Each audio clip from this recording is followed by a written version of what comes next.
Bismillahirrahmanirrahim. Assalamualaikum warahmatullahi wabarakatuh, Pak Hasan. Waalaikumsalam warahmatullahi wabarakatuh. Gimana Pak Hasan kabarnya? Sehat Pak Hasan? Alhamdulillah sehat. Saya mau minta waktu Pak Hasan untuk wawancara terkait pemenuhan tugas di tempat saya. Mau izin waktunya Pak Hasan ya? Oke, baik.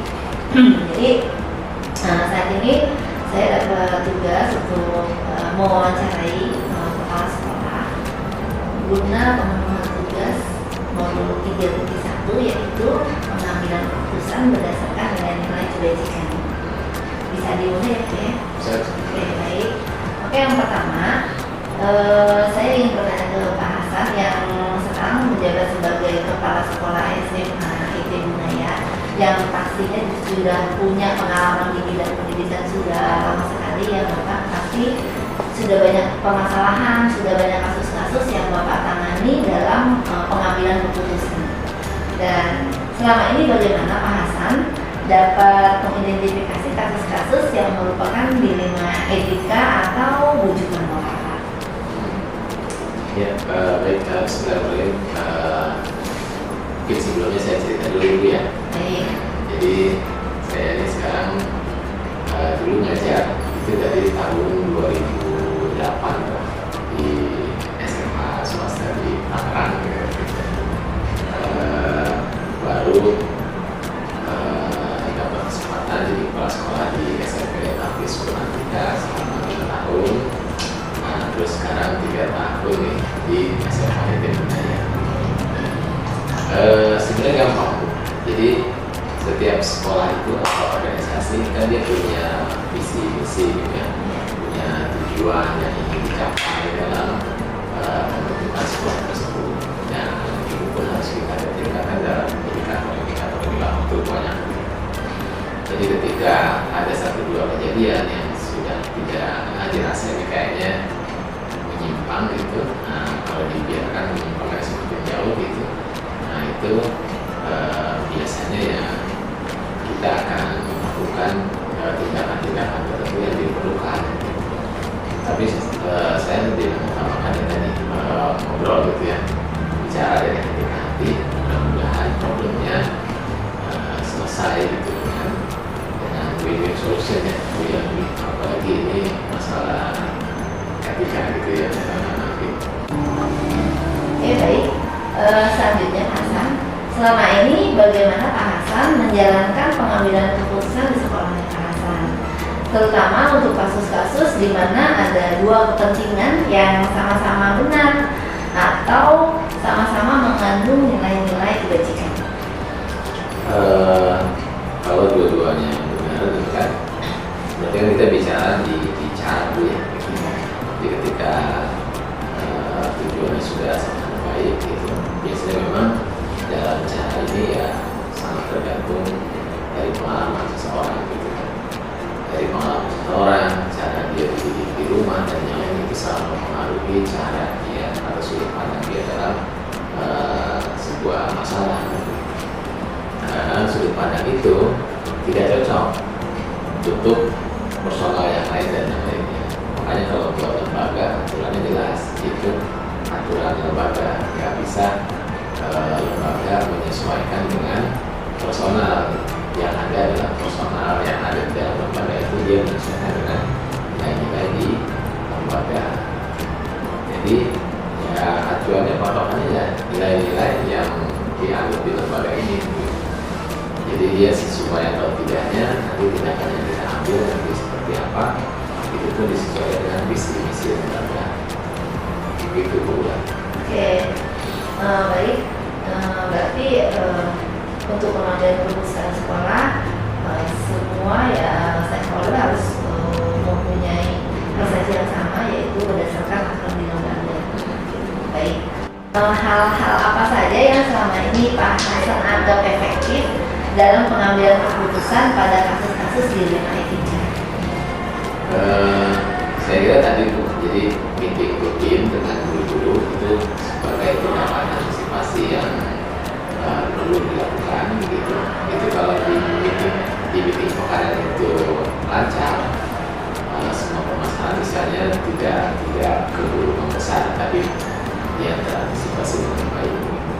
Tapi seandainya ada satu dua problem gitu ya, yang memang perlu penanganan khusus, contohnya mungkin di sini ada satu dua siswa yang perlu penanganan khusus gitu ya saya lihat dulu gitu, kadang-kadang ini dalam 1-2 hari berubah nggak gitu, atau setelah ditegur sama wali kelasnya diingatkan berubah, oh ternyata nggak berubah juga gitu.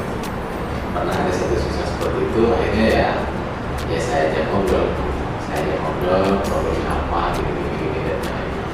Ternyata tujuannya baik gitu, sebagai koreksi untuk sekolah, dia ingin menyampaikan aspirasinya. Cuma namanya juga siswa ya, anak muda baru usia SMA gitu. Kadang-kadang dia cara mengekspresikannya itu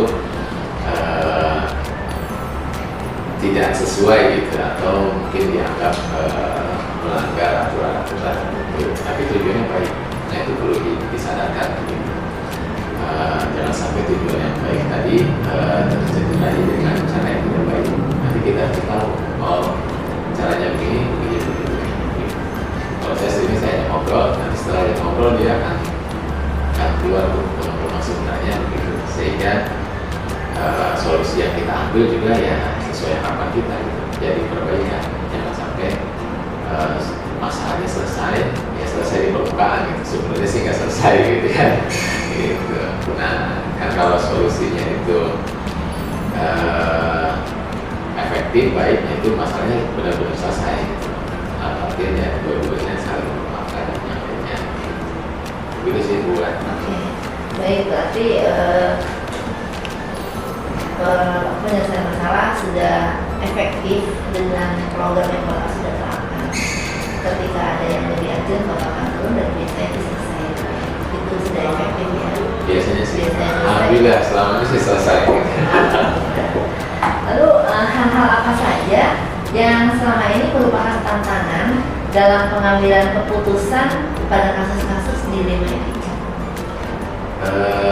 Yang jadi tantangan sebenarnya kan kita di sekolah itu tujuan kita kan buat pendidikan ya, mengembangkan mahasiswa dan yang lainnya.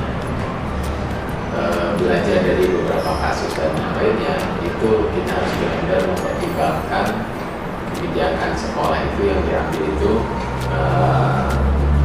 kita mempertimbangkan masa depan anak dengan baik gitu. Nah, itu kadang-kadang ada satu dua misalnya yang anaknya mungkin kalau menurut guru dan yang ini kayaknya harus tidak naik kelas nih, harus tinggal kelas gitu dan yang lainnya. Tapi kalau saya bisa mempertimbangkan dengan keputusan yang diambil ini membuat si anak ini lebih maju atau membuat si anak ini lebih down gitu kan. Nah itu berarti kita butuh ngobrol dengan si anak supaya tahu mental anak ini seperti apa. Kan ada anak-anak yang ketika kita straight gitu dia malah down gitu. Downnya nggak bangkit lagi kan repot kita. Gitu. Nah tapi memang ada 1-2 siswa yang kalau kita straight dia malah semangat gitu. Bahkan ada 1-2 anak itu saya pernah mengalami, Pak kalau mau nasihatin saya begini gitu caranya gitu. Kalau pakai cara begini saya nggak mau Pak gitu. Nah itu hasil dari ngobrol. Oh jadi kamu tuh maunya caranya begitu ya. Jadi kalau ngikutin saya itu caranya begini gitu. Jadi kadang-kadang jadi bukan dilema ya, yang kita harus banyak mempertimbangkan itu ya tadi masa depan anak dan yang lainnya. Jangan sampai sekolah berlepas diri gitu, terhadap anaknya. Gitu Bu. Oke, baik. Selanjutnya Pak Hasan, apakah Pak Hasan memiliki sebuah tata cara atau jadwal tertentu dalam sebuah penyelesaian kasus dilema etika? Apakah Pak Hasan langsung menyelesaikan di tempat atau memiliki sebuah jadwal untuk menyelesaikannya? Bentuk atau prosedur apa yang Pak Hasan jalankan? Yang masih tadi, yang di meeting penganan tadi ya. Jadi mudah-mudahan sih setiap permasalahan itu selesai di meeting penganan begitu, walaupun dia ada 1-2 kendala biasanya tidak terlalu lama di meeting berikutnya dan yang lainnya. nanti guru-guru akan cerita di meeting plan si A seperti apa, si B seperti apa, anaknya seperti apa, misalnya perkembangannya kayak gimana. Itu biasanya kita ambil solusi bersama gitu. Karena guru-guru juga banyak yang pengalaman, tapi memang satu metode belum tentu sesuai untuk satu kasus tertentu. Bisa jadi buat si A sesuai, tapi buat si B ternyata tidak sesuai. Nah, nanti setelah meeting pekanan itu, ya kalau problemnya masih ada, ya biasanya saya minta bantuan wali kelas, kesiswaan gitu, atau guru BK gitu. Nanti tetap nggak selesai juga, ya baru kepala sekolah gitu. Jadi prosedurnya tetap dilakukan dulu. Jadi jangan sampai setiap permasalahan langsung ke kepala sekolah, langsung ke kepala sekolah. Itu berarti kan sistem tata kelola wewenangnya tidak berjalan gitu, sehingga segala sesuatu harus diselesaikan oleh kepala sekolah. Tapi ketika dibutuhkan, ya mau terutama untuk hal-hal yang terkait dengan masalah luar, terkait dengan orang tua dan yang lainnya, terkait dengan kebijakan yayasan juga untuk sekolah dan yang lain, itu biasanya ya saya ambil alih langsung. Oke, baik. Berarti di sekolah Bapak sudah mempunyai tata cara atau jadwal sebagai usaha yang preventif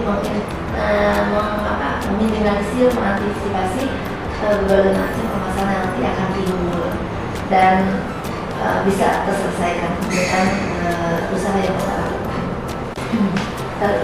Selanjutnya Pak Hasan, adakah seseorang atau faktor-faktor apa yang selama ini mempermudah atau membantu Pak Hasan dalam pengambilan keputusan dalam kasus dilema?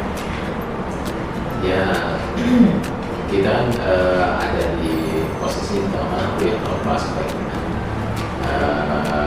Pasti kita juga punya atasan, tapi kita juga punya bawahan yang harus diperhatikan dan lainnya. Kalau perangkat tadi tidak ada meeting rutin tiap pekan, ada meeting rutin bulanan, ada meeting bulanan itu biasanya kita ada sharing knowledge, ada guru satu bercerita.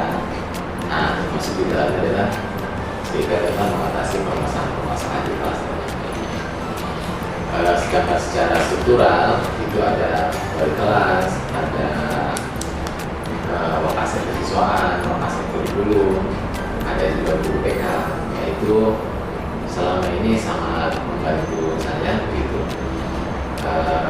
Dan untuk kebijakan-kebijakan itu yang sifatnya kebijakan sekolah itu ya pasti saya akan diskusi dengan pembina yayasan, ketua yayasan, karena misalnya ada kaitan dengan visi-misi sekolah dan yang lainnya yang harus menyesuaikan dengan kondisi dan ya semua orang, semua stakeholder di sekolah ini ya kita libatkan gitu. Oke, baik. Berarti tadi yang Bapak bilang ya bahwa Bapak punya tim yang solid di sini dan punya kebijakan-kebijakan yang membuat Bapak lebih seperti visi-misi atau kebijakan dari sekolah yang membuat Bapak lebih mudah dalam mengambil keputusan. Oke, baik, Mas Hasan, ini yang terakhir katanya. Dari semua hal yang telah Pak Hasan sampaikan, pembelajaran apa nih yang dapat Pak Hasan petik dari pengalaman Pak Hasan mengambil keputusan di lingkungan kecil? Ya, pertama kalau saya sih melihat dari setiap permasalahan yang mungkin pernah saya temui di sekolah, baik terkait dengan etika ataupun hal yang lain, karena kita institusi pendidikan, niat kita kan mengembangkan potensi peserta didik kita, gitu. Dan itu memang niatnya harus tulus, harus benar niatnya, sehingga apapun yang kita lakukan itu semata-mata ya tadi dalam rangka ibadah, dalam rangka memajukan siswa kita dan yang lainnya. Nah, dengan niat yang baik tadi biasanya akan muncul cara yang lebih efektif dalam menghadapi segala permasalahan. Nanti akan muncul positive thinking, kira-kira gitu. Positive thinking masalahnya saya ya enggak gitu. Cuma nanti masalahnya akan lebih mudah lebih ringan karena kita ya berpikir positif bahwa setiap masalah itu ada solusinya, dan kalau masalah itu mampir ke diri kita itu semata-mata untuk mengembangkan kemampuan kita. Ya sebagaimana siswa kita kan sebelum naik kelas kan diuji dulu kan, kira-kira kita juga kalau mau naik kelas diuji dulu kira-kira. Jadi setiap permasalahan yang hadir dalam hidup kita itu harus ditanggapi positif bahwa itu sebagai sarana untuk naik kelas gitu. Kalau saya menganggapnya begitu, jadi nanti kalau ada masalah itu jangan berpikir wah masalah gitu. Nanti lama-lama saya berpikir kalau ada masalah, alhamdulillah ada masalah. Kenapa bilangnya alhamdulillah? Karena saya tahu dengan masalah ini sarana saya buat naik kelas, dan saya yakin setiap masalah itu pasti ada solusinya kan. Dan masalah ini mampir ke saya berarti ya saya akan mampu mengatasinya. Karena setiap Allah itu tidak akan membebani satu masalah kepada kita kalau kita nggak mampu menghadirkan solusinya. Jadi kalau masalah itu hadir ke kita berarti memang kita yang sanggup mengatasi itu. Berikutnya yang saya sampaikan kepada guru-guru terutama itu, kadang-kadang masalah yang timbul itu bisa selesai dengan sendirinya gitu, dengan kekuatan. Kalau tadi kita bicara prosedur gitu kan ya, cara mengatasi masalah dan yang lainnya, jangan lupa juga mendoakan siswa-siswa kita. Jadi kalau ada siswa-siswa bermasalah, nah itu pernah kita mendoakan siswa-siswa kita. Kalau ada teman kita yang perilakunya kurang sesuai dengan mungkin dengan ya adat dan yang lainnya, pernah kita mendoakan teman kita itu. Nah, mungkin dengan mendoakan itu ya jangan khawatir kan, setiap kita doakan kebaikan buat orang itu sebenarnya doa buat diri kita sendiri. Kadang-kadang masalahnya selesai dengan sendirinya. Nah itu berarti sebenarnya doa kita sedang bertarung di atas gitu kan gitu. Jadi masalahnya selesai dengan sendirinya gitu. Tentu atas nama Allah gitu. Oke, baik. Berarti pertama ya kalau saya tangkap dari Bapak bahwa diawali oleh mindset yang positif sehingga segala masalah akan memutuskan ajar kita untuk naik kelas dan nanti akan ketemu solusinya. Dan saya simpulkan Bapak adalah kepala sekolah yang dalam keputusan itu selalu melihat keadilan dan kebenaran dan empati yang tinggi dan keputusan mengembangkan siswa dan semua yang ada di situ. Oke, kira-kira sekian saja dari saya Bapak wawancara hari ini. Saya mengucapkan banyak terima kasih sudah berkenan meminta waktu Bapak untuk berwawancara dengan saya. Saya dari Amin. Sudah, terima kasih Bapak. Assalamualaikum warahmatullahi wabarakatuh.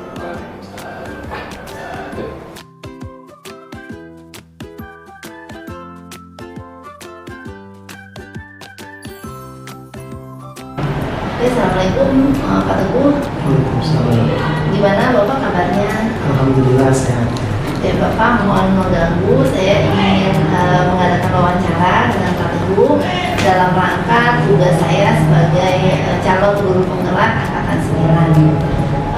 Kali ini saya akan mewawancarai Pak Teguh sebagai kepala sekolah SMP Jatimunaya guna pemenuhan tugas saya di modul 3.1 yaitu pengambilan keputusan yang berbasis kebajikan.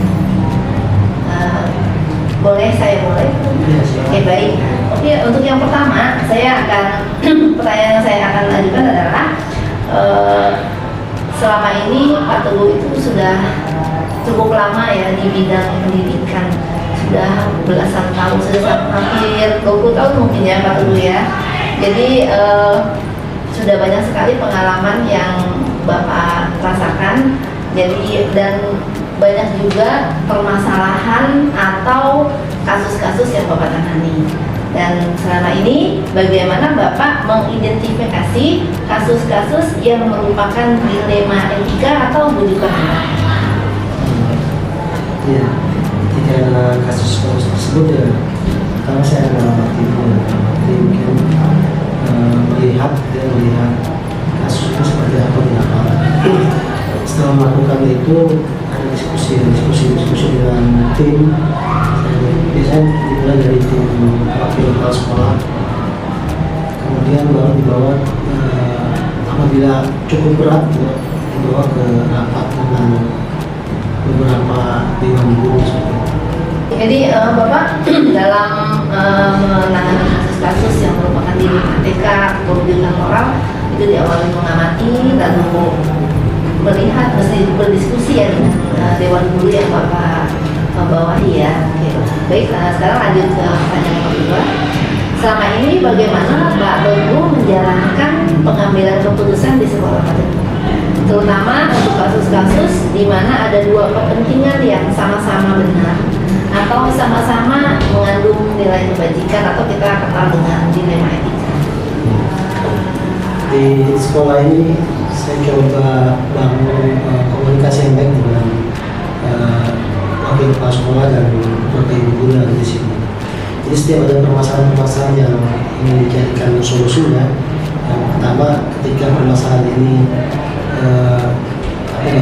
akan dibawa ke forum bersama dengan guru, saya awali dulu dengan koordinasi dengan wakil kepala sekolah. Di situ ditelaah, tidak mati permasalahan-permasalahan yang akan kita bahas, kita carikan solusi. Kalau ternyata solusinya sudah ketemu di rapat wakil kepala sekolah, itu tidak perlu dibawa di rapat dengan guru. Namun ketika ada kasus yang cukup berat atau ketika kita agak ragu untuk memutuskan, maka akan dibawa ke rapat dengan guru untuk meminta masukan-masukan. Terutama dengan kasus yang tadi saya sampaikan, kita menimbang ada dua pilihan yang hanya sama-sama baik, ya sama-sama benar, sehingga kita bingung menentukan pilihan. Nah, ini yang membawa ke rapat dengan guru, diminta masukan-masukan, terutama dari beberapa guru yang kita anggap sebagai orang tua di sekolah ya, yang memiliki pengalaman lebih sebagai guru dan lainnya. Lalu kita ambil yang terbaik, dan itu akhirnya kita lihat yang sisi manfaatnya lebih baik. Ini yang nanti menjadi keputusan bersama dan bisa diikuti oleh semua pihak, baik dari tim manajemen atau sekolah maupun seluruh dewan guru. Berarti untuk memutuskan satu keputusan yang win-win solution ya Pak Teguh, yang benar dengan benar Pak Teguh mengambil identifikasi mulai dari tim dulu dengan Bapak, lalu dilanjutkan ke Bapak guru jika memang menyelesaikan masalahnya. Lalu pertanyaan yang ketiga adalah langkah-langkah atau prosedur seperti apa yang biasa Pak Teguh lakukan selama ini? Sebenarnya yang sama yang tadi ya, di dalam tadinya mengamati ya, melakukan identifikasi permasalahan ya, dilihat dari tingkat besar atau kecil yang tersebut, lalu dibawa ke rapat kepala sekolah dan wakil kepala sekolah, dan terakhir dibawa ke rapat dengan yang selama ini sering saya ambil, karena saya juga tidak bisa mengambil keputusan sendiri, tapi butuh masukan-masukan dari teman-teman di wakil kepala sekolah dan teman-teman dari guru sekalian. Oke, baik. Berarti langkahnya itu identifikasi dilakukan, namun pengertian menggunakan langkah dengan tim dahulu, langkah dan kemudian di rapat dewan guru. Baik.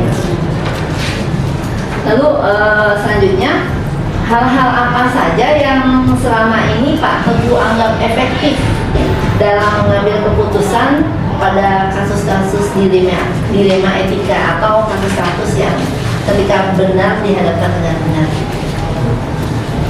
Jadi saya melihat kita kan sosok guru sebagai seorang tauladan ya, seorang tauladan. Jadi ketika dihadapkan dengan tadi pilihan benar dan benar, ya kita ambil yang terbaik ya, baik. Artinya ini pun akan kita jalankan sebagai seorang guru. ketika kita menjadi teladan, bisa milih mana yang benar tapi manfaatnya lebih banyak, itu bisa dikatakan seperti itu. Artinya meyakinkan dulu pada kita semua bahwa kita adalah tauladan yang baik, kita bisa memberikan contoh yang baik buat teman-teman sejawat kita bisa memberikan contoh yang baik pada murid-murid di sekolah kita. Kemudian segala putusannya kita ambil dengan berdasarkan tadi pilihan-pilihan yang terbaik. Kalau yang baik tentu akan memberikan solusi yang terbaik. Artinya solusi itu kita ambil berarti mau kita jalankan. Solusi itu kita ambil berarti ada kebaikan untuk kita. Jadi semuanya diposisikan seperti itu supaya bisa menjalankan hasilnya dengan legowo ya, menurut Bapak itu berarti efektif jika solusi adalah ditetapkan oleh sikap yang teladan sebelumnya dan diambil untuk kebaikan yang bermanfaat kita semua warga.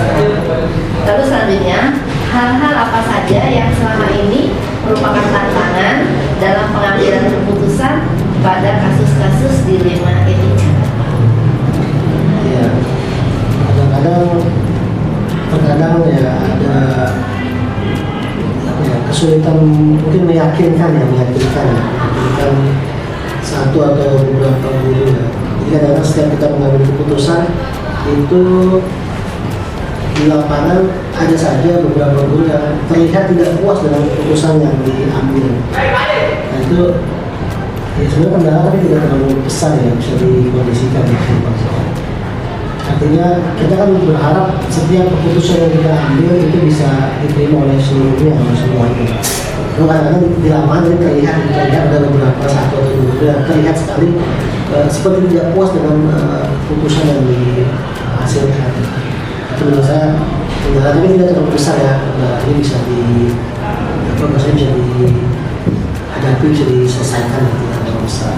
Tantangan ketika pengambilan keputusan pada kasus-kasus dilema etika bahwa akan ada satu pihak ya, mungkin guru atau yang lain yang merasa tidak puas ya dengan keputusan yang telah diambil. Baik, selanjutnya, apakah Pak Teguh memiliki sebuah tata cara atau jadwal tertentu dalam sebuah penyelesaian kasus dilema etika? Apakah Bapak langsung menyelesaikan di tempat atau memiliki sebuah jadwal untuk menyelesaikannya, bentuk atau prosedur seperti apa yang Bapak jalankan? Ini tergantung dari permasalahan yang akan dibahas. Jika ada permasalahan yang sekiranya memang bisa diambil keputusan di lapangan, ya tentu akan langsung diambil keputusan di lapangan. Namun sekiranya agak berbobot dia permasalahannya, ya, dia dibawa ke mekanisme koordinasi, di rapat koordinasi gitu. Biasanya rapat koordinasi itu kita ada satu kali antara kepala sekolah dengan wakil kepala sekolah, kemudian dengan guru juga ada satu kali. Nah, itu di situ di rapat-rapat itu biasanya kita juga akan mencoba mencari solusi-solusi dari permasalahan-permasalahan yang dihadapi terkait dengan masalah yang misalkan ada yang berkumpulan ya. Jadi tergantung tingkat kesulitan dari permasalahan tersebut. Jadi ada permasalahan yang mungkin spontan bisa kita selesaikan di tempat ya, tanpa perlu adanya persiapan yang banyak atau berbagai dan sebagainya. Tapi juga ada permasalahan yang tadi perlu dipikirkan bersama, mungkin untuk masukan-masukan dari wakil kepala sekolah, dari bapak ibu guru sekalian juga sama. Jadi tergantung tingkat mungkin tingkat atau bobot kesulitan dari permasalahan tersebut. Iya, tapi secara tata cara atau terjadwal Bapak sudah memiliki agenda untuk menyelesaikan masalah-masalah yang kemungkinan akan terjadi di sekolah ya Pak ya.